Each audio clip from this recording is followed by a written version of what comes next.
bincang tentang rukun iman dan rukun Islam. Dekat tangan ustaz ni ada beberapa helai kertas.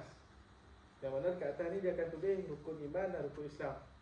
Lagi ustaz nak kamu ambil satu kan, lepas ni ada magnet, lepas tu kamu lekat yang mana satu rukun iman, yang mana satu rukun Islam. Boleh tak buat? Boleh. Boleh tak buat? Boleh. Okey. Pertama sekali kita akan cabut lah siapa yang akan dapat. Okey, pertama kali kamu cabut. Pilih. Okey. Satu je ke Ustaz? Satu je.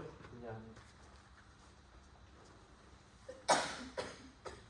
Saya satu Ustaz Faham? Saya baru nak nanya saya Ustaz. Okey, ada lebih 3. Seorang lagi, seorang dapat satu lagi. Okey. Okey, sekarang ni kita nak seorang-seorang. Okey, mula-mula kamu pergi ke depan, letak dengan magnet dekat mana? Dua-dua Ustaz. Ya, dua-dua. Dekat bahagian mana? Bahagian mana? Ya.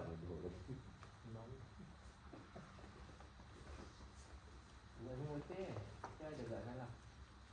Ikut lah. Salah. Okey. Kemudian seterusnya. Saya Ustaz. Okey, angkat tangan tu. Kamu duduk dulu. Dia pergi angkat tangan semangat sangat. Ustaz jaga diri dia.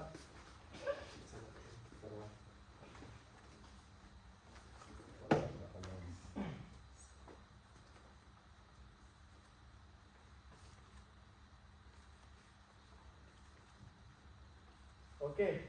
Terusnya. Kamu. Oh, dah Ustaz.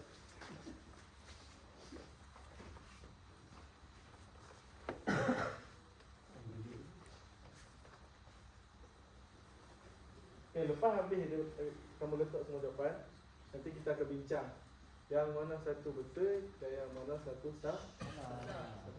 Okey, yang terakhir kamu. Okey. Cepat.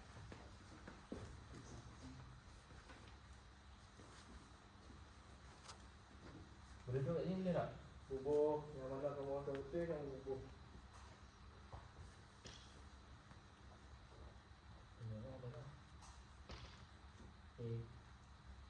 Okey.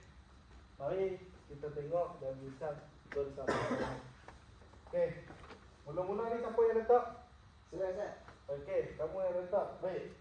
Yang pertama yang warna kuning ni kamu tulis beriman kepada Allah. Betul ke beriman? Betul. Yang atas ni siapa dia? Saya juga Ustaz. Kamu juga. Betul. Menunaikan zakat. Betul ke rukun Islam? Betul. Betul. Okey. Yang kedua siapa buat? Saya. Saya. Okey, kamu. Kamu letak kat sini. Oh, betul Ustaz. Ya. Satu. Okey, kamu letak dekat sini. Ya. Mendirikan solat 5 waktu. Betul tak rukun iman? Betul. Baik. Betul. Oh, salah. Betul. Salah ke Tak. Ustaz? Betul ke Ustaz? Betul. Salah.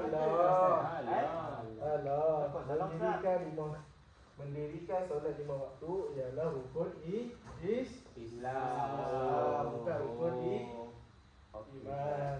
Okey. Kemudian beriman pada hari kiamat. Betul atau salah? Betul. Betul. Okey. Kemudian kita tengok lepas tu. Okey, mengucap 2 kalimah syahadah ni siapa yang letak? Saya Ustaz. Okey, betul tak dia duduk dekat rukun iman? Betul. Salah. Salah. Dia duduk dekat rukun Islam. Okey. Beriman kepada Rasul. Siapa yang letak dekat Saya. rukun Islam? Saya letak. Betul ke salah?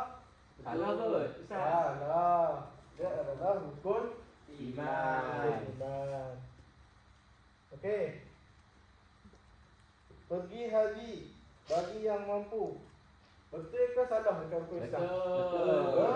Betul. Okey. Selesai. Tanya ada yang salah dan ada yang Betul. betul.